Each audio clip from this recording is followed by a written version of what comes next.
You know, us modern types like to think of a black neighborhood here and a white neighborhood here. It was nothing like that in South Philadelphia. People lived side by side or across alleys that were so narrow that somebody could reach out and touch the buildings on both sides.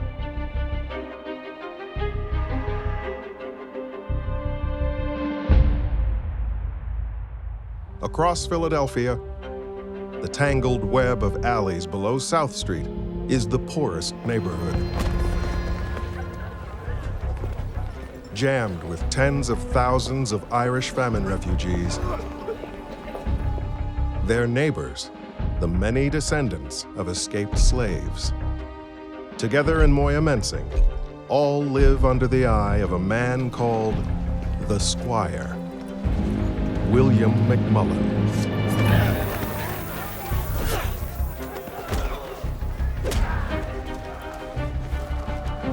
He starts out as a tough guy in the Bible riots of 1844. Some people think he was involved in the shooting of the first Protestant who died in those riots.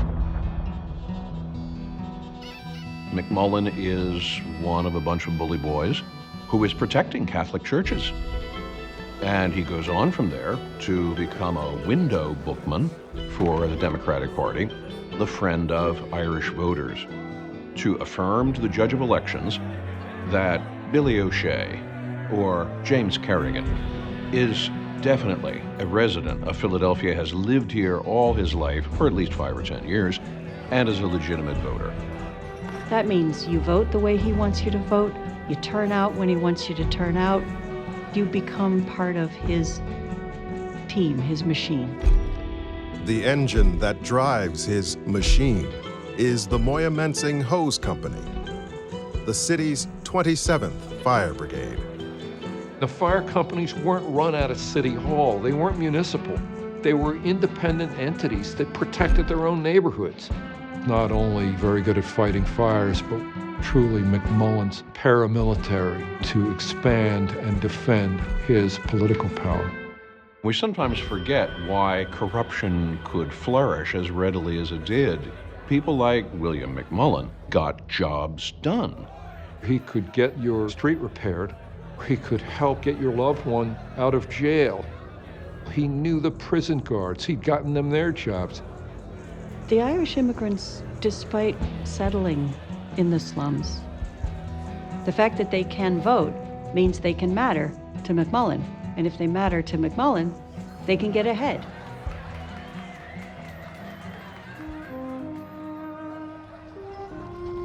Directly across 7th Street, at the First African Presbyterian Church, Reverend William Cato, who was born a slave, puts his faith in the rising generation. Cato's son, Octavius, bristles with ambition.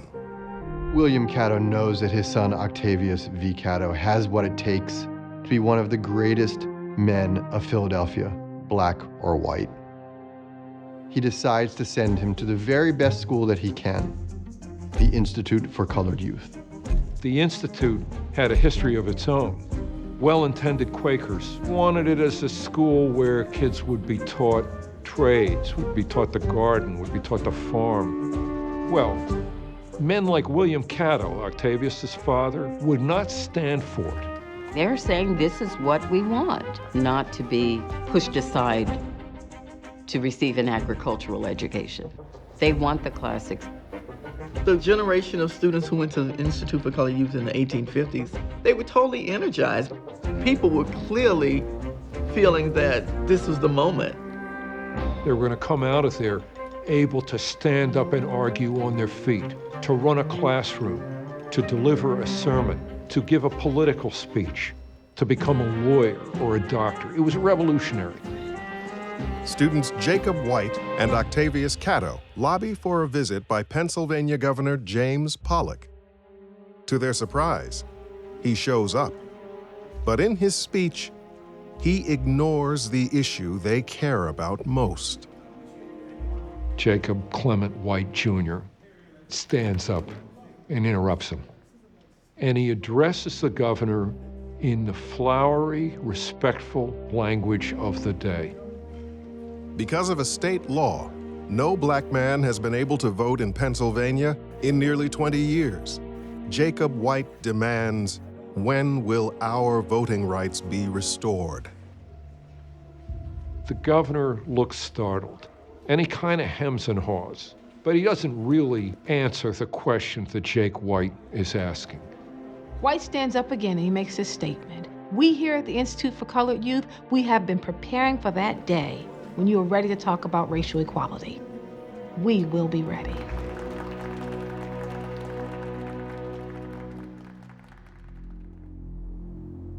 Who were these colored youth who were aspiring to more than white Irish immigrant families might be able to expect? The one thing which keeps this from going lethal is the fact that blacks cannot vote. And being politically powerless means ward leaders like William McMullen let some tensions simply simmer. In the mid-1850s, Philadelphia's fortunes were at a pretty low ebb. Lost trade to New York. They'd been visited by riot after riot. Philadelphians are desperate to restore their city's commercial and financial prosperity. In a race to reach the West, Philadelphia is trapped by an outmoded system of canals. The city struggles to keep up with New York and Baltimore. Many merchants and civic leaders in Philadelphia were in a blind panic. It took about 4 days to go across the state from Philadelphia to Pittsburgh. Canal boats only moved at 3 or 4 miles an hour, as fast as a person could walk. The founders of the Pennsylvania Railroad lure the best engineer in the nation, John Edgar Thompson. His team will cut the Pittsburgh route from 4 days to 14 hours. These are engineers. They mean to fix problems, topple mountains, straighten curves, engineer a new kind of city, a new world, and make a lot of money while doing it. Thompson moves west from Pittsburgh, integrating smaller railroads into the burgeoning Pennsylvania system. Philadelphians want that railroad to extend all the way to the Pacific, to capture the trade of the continent and to bring it back to Philadelphia. The Pennsylvania Railroad becomes the railroad of the industrial heartland of North America. The railroads really saved the city economically. You go from carriages and horses to steam engines, those wonderful inventions that really altered the American economic landscape. Matthias Baldwin, the world's largest locomotive manufacturer, was right at Broad and Spring Garden Streets. Thompson had done this miraculous thing. He finally overcame the advantage that New Yorkers had with the Erie Canal. That suddenly makes the Pennsylvania Railroad the most significant, most powerful, and wealthiest company in Philadelphia.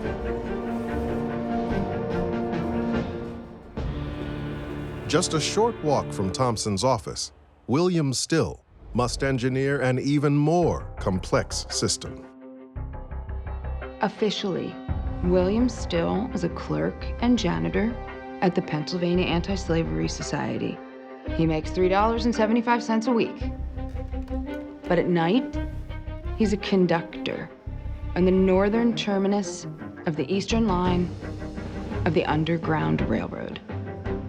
Still is no different from a railroad engineer of the time, as he's precise, careful, building a system much like Thompson. And yet he's braver than Thompson. He's in a very risky business.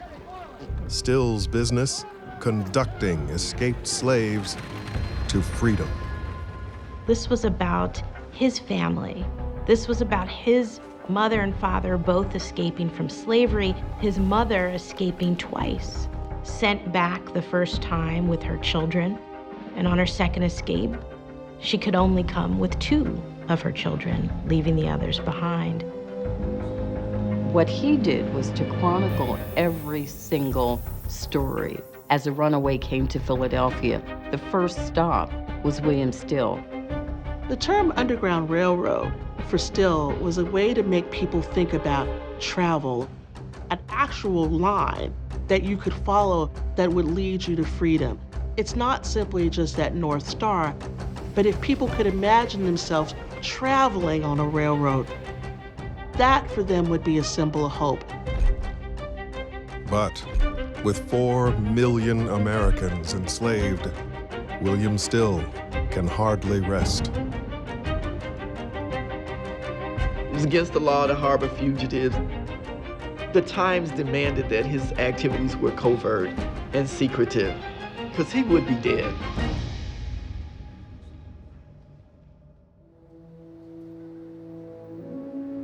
On the train to his inauguration in Washington, President-elect Abraham Lincoln stops at Independence Hall. The Philadelphians who greet him there are apprehensive. 7 southern states have responded to Lincoln's opposition to slavery by seceding from the Union.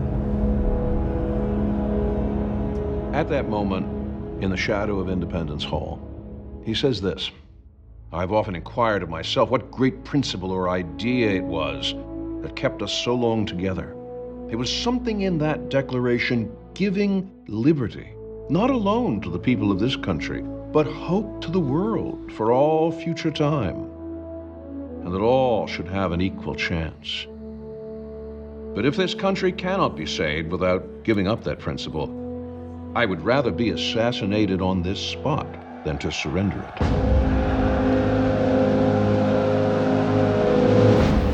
In the spring of 1861, when Southern militias fire on Fort Sumter in Charleston, Philadelphia mobilizes for civil war. Stalwart Democrat William McMullen defies pro-Southerners in his own party. The issue was no longer, are we for or against slavery? It was more like, we all believe in the Union, and people really did. McMullen led a whole unit of soldiers, mostly men from his Haute company. Was Philadelphia really a northern city or a southern city? From the very beginning, Southern families liked Philadelphia. Streets around the old Independence Hall area where these Southern families lived in predominance. There was a Carolina row, there was a Georgia row, a Virginia row. Philadelphia's most influential families are split on the question of the war's goal to end slavery. Many of them are deeply invested in cotton in the South, through railroads or through plantations that they own. And that economy is going to be wrecked if slavery is destroyed. But to J. Edgar Thompson, slavery has no place in an efficient, modern society. He can't bear those calling on President Lincoln to compromise. He soon finds he isn't alone. Dozens, then hundreds of men throw their weight behind a new political force, the Union League. With Thompson's help, the League launches a recruitment drive for black troops.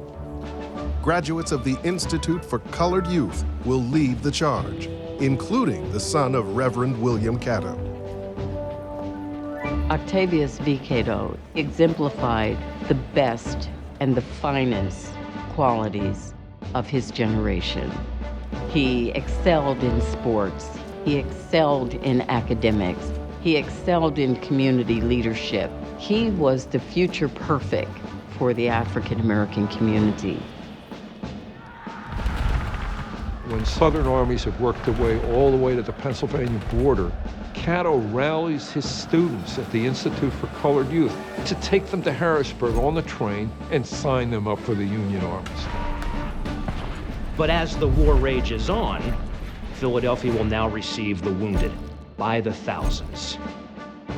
Some 24 military hospitals with more than 10,000 beds. Those are in addition, of course, to the 22 civilian hospitals that are used to treat the war wounded. Philadelphia becomes the Union Triage Center.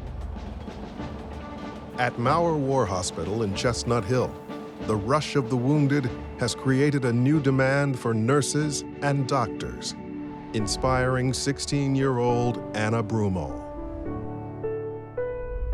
Young men have the army to enlist in. They can sign up, grab a rifle, throw on a uniform, and go fight.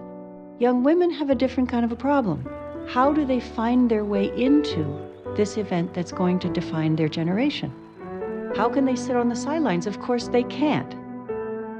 Anna Brumall tells her father, I'm gonna be a doctor. And he says, you better be a good one. With Philadelphia factories feeding the Union arsenal, the men of Frankfurt, Kensington, and Moyamensing overwhelmed the rebel army. Victorious Union League men prepare their new headquarters on Broad Street in anticipation of the ribbon cutting by President Lincoln in 3 weeks.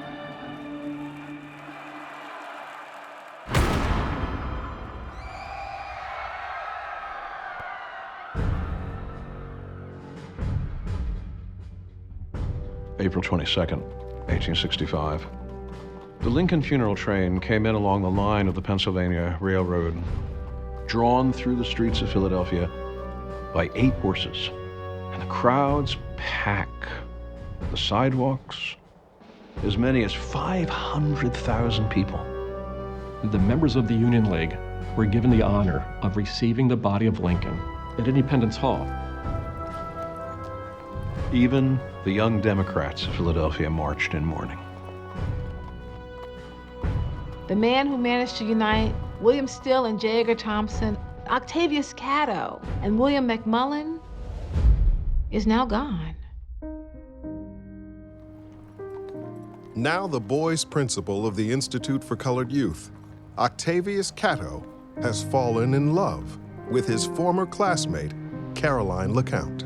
They want full and equal civil rights, and they want it now. LeCount sets an immediate target: Philadelphia's streetcar operators. The privately held streetcar companies assert no black riders allowed. Black people who tried to take a seat in the cars were typically confronted with the N-word. They were set upon by the conductor. If the Civil War was successful, why can't we ride the streetcar? We have a right to ride the streetcar. Picking up a campaign spearheaded by William Still, Octavius Catto brings a bill to Harrisburg prohibiting discrimination on the streetcar lines. With Republican support, the bill passes.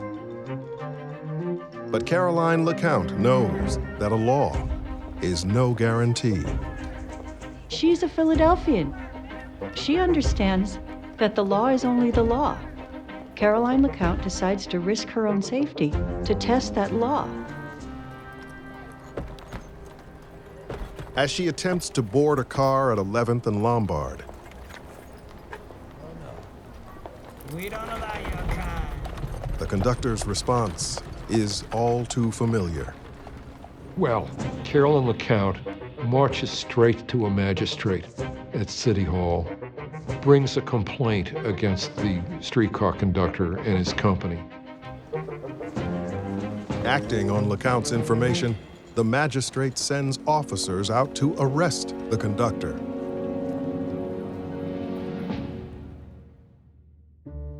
Caroline LeCount and Anna Brumall, they've grown up at a time where they're impatient to wait for change to happen. They want to make the change happen for themselves. At 8th and Pine, women's medical college student Anna Brumall is told she cannot be a surgeon. Women aren't allowed. We are dealing with Victorian codes of behavior and conduct, and so the male students in the class felt it highly inappropriate that women were being exposed to this type of thing. Pressured by Anna Brumall and other students, in 1869, the dean, Anne Preston, stands up to the medical establishment and demands that her students be admitted to surgery clinic. They're also very much inheritors of this tradition of women in the city of Philadelphia who have put their bodies on the line for change. On the first day, male students greet the women with spitballs and catcalls. Anna Brumall puts up with all that stuff and keeps coming. She ends up having a career for decades in a pioneering clinic. As Broomall and her colleagues observe their first surgery, Congress passes the 15th Amendment to the U.S. Constitution, finally granting black men the right to vote. In Moyamensing, Octavius V. Cato prepares to register hundreds of new voters. A tidal wave of new black voters will doom Democratic rule in Philadelphia. They were registered Republicans, unlike McMullen.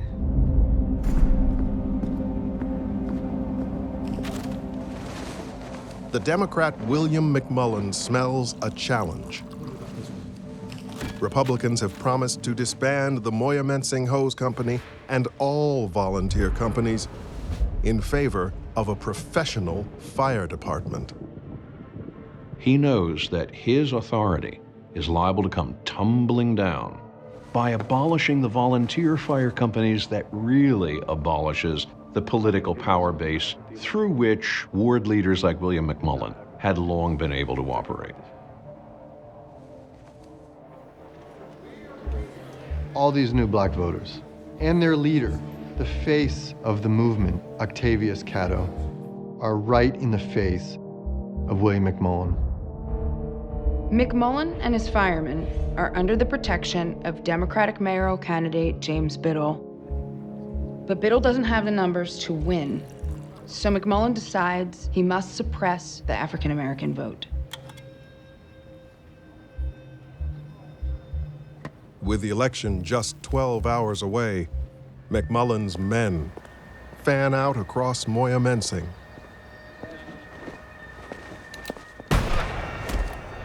By noon on Election Day, with Cato at the Institute for Colored Youth teaching, Moya men and their allies in the police department have shot half a dozen black people. Octavius Cato goes to the office of Mayor Daniel Fox and begs for the city to intervene. But Fox, a Democrat, has no interest in protecting black voters. So he turns to Cato and says, "You'd better protect yourself."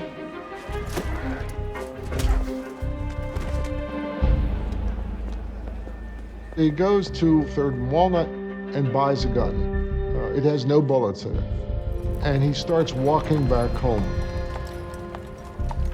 On South Street, Cato sees a streetcar filled with black and white riders.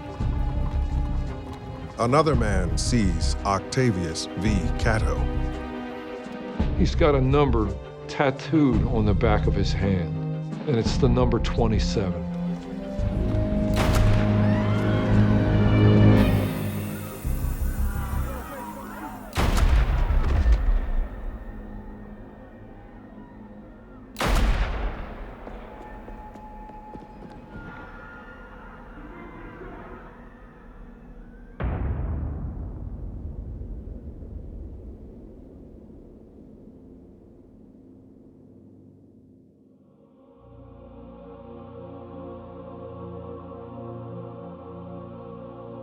Octavius V. Cato is one of 6 black men shot dead on Election Day.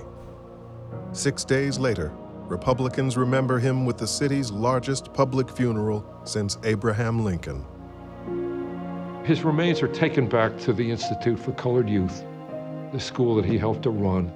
And people from the neighborhood came that night to pay their respects and gathered around that schoolhouse right there at 9th and Bainbridge, it's still there today, and encircled that building as if to embrace it and protect it.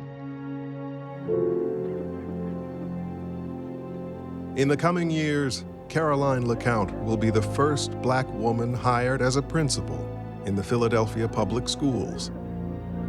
She will lead the O.V. Cato School.